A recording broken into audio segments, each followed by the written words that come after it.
President, a couple on the economic front. The $250 billion that was added today, or will be added for the small business loan program, brings it to $600 billion in total. Do you think that figure is enough? Might there need to be more down the line? You know, when you see hundreds of thousands of applications, don't forget they're for $3,000, for $7,000, some for a couple of million. I guess one of the banks said a couple of million.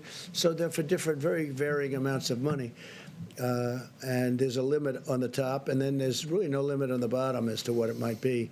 But it's really popular. It's hundreds of thousands of applications. They really like it. What I like is it keeps these companies together, these little companies. Just like we're going to help the airlines and the big companies, we're going to help the little companies.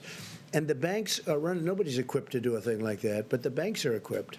So the banks are doing it, big banks, small banks. We have many banks, community banks. And they're processing the loans, and they'll be able to watch it and make sure it's done properly. Talk today, sir, as well about potentially reopening the economy in the upcoming weeks. You mentioned the other day about a potential economic task force. Can you give us some sort of update as to where that may or may not? We're thinking about that, but we want to open up, and we want to get it open soon. That's why I think maybe we're getting to the very top of the curve. I spoke with Governor Cuomo, and he seems to think that he's getting close, and I think a lot of people think that a lot of places are getting close. We want to start hitting the downside, and I think we're going to be doing. This is going to be a very difficult week, however. This week will be a very difficult week because that's the most difficult week when you're at that top position, and we'll see what happens. We'll see what happens. When it does open up, what can the federal government do? Well, the federal government has done a lot, and it's going to do a lot. We want to.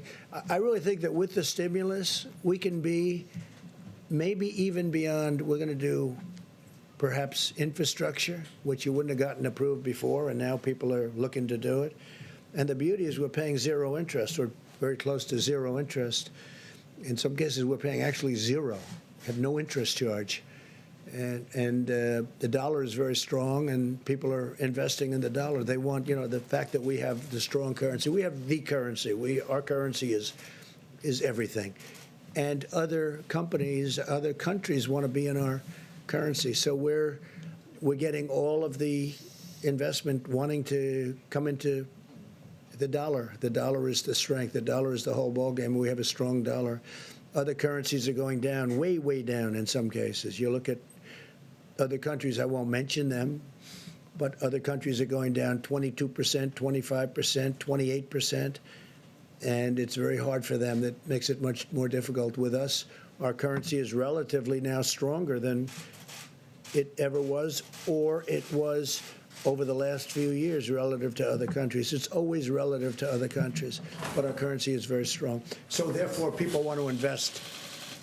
If we do a bond issue to do infrastructure, everybody wants a piece of that issue, even at zero interest. Yeah, please. Thank you, sir. Did you see these memos that reportedly Peter Navarro wrote back in January? When did you see them, and how does these memos sort of square with what you've often said that nobody could have predicted this? It sounds like he was predicting. I didn't see him, but I heard he wrote some memos talking about pandemic.